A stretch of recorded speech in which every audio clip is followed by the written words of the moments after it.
দাদু ঘুমাইছে কিনা তোর মারে জিগা। তোর মারে তো পাও টিপতে দিয়ে আসছিলাম।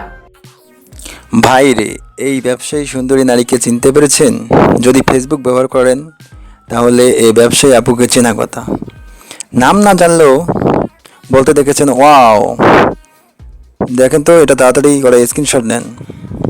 প্রথম শ্রেণীর এক গণমাধ্যম থেকে জানতে পারলাম পাকিস্তানি বলে নাকি গুলিস্তানের কাপড় বিক্রি করত। একজন ক্রেতার সন্দেহ হলে ভোক্তা অধিদপ্তরে অভিযোগ করেন। অভিযোগ পাওয়ার পর ভোক্তা অধিদপ্তরের থেকে তার শপে অভিযান চালায়। অভিযান চালিয়ে তার শপে পাকিস্তানি কাপড়ের প্রমাণ না পাওয়ায় তার শপে ছিলকেলা করে দেয় ভোক্তা অধিদপ্তর। এতে সবাই কমেন্ট বক্সে ভাসিয়ে দিচ্ছে, বাইরে এতদিন তো কাপড় বিক্রি করতো, এতদিন তো কোনো অভিযোগ আসেনি, তাহলে আজ কেন?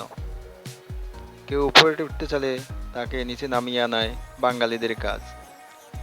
আবার কেউ কেউ অভিযোগ করছেন, ভাইরে গুলিস্তান একটা ব্র্যান্ড, এটা তো দেখলেই টের পাওয়া যায়, এখানে ক্রেতারে দোষ, তার কোনো দোষ নাই। আপনি কাপড় কিনবেন, বুঝবেন না যেটা গুলিস্তান।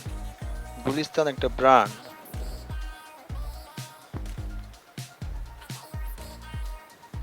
কি দরকার ছিল? পাকিস্তান এমনিতে একটা দেউলিয়া দেশ, তাদের নাম বলে কাপড় বিক্রি করার কি দরকার ছিল?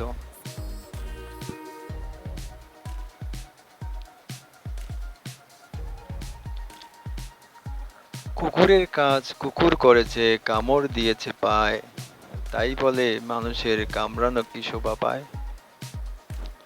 এই বাক্যটি পুরোপুরি ভুল প্রমাণিত করেছেন এই সুন্দরী আপু। তাকে কেউ উল্টাপাল্টা কমেন্ট করলে তিনি তার উল্টাপাল্টা রিয়াকশন দেখায়।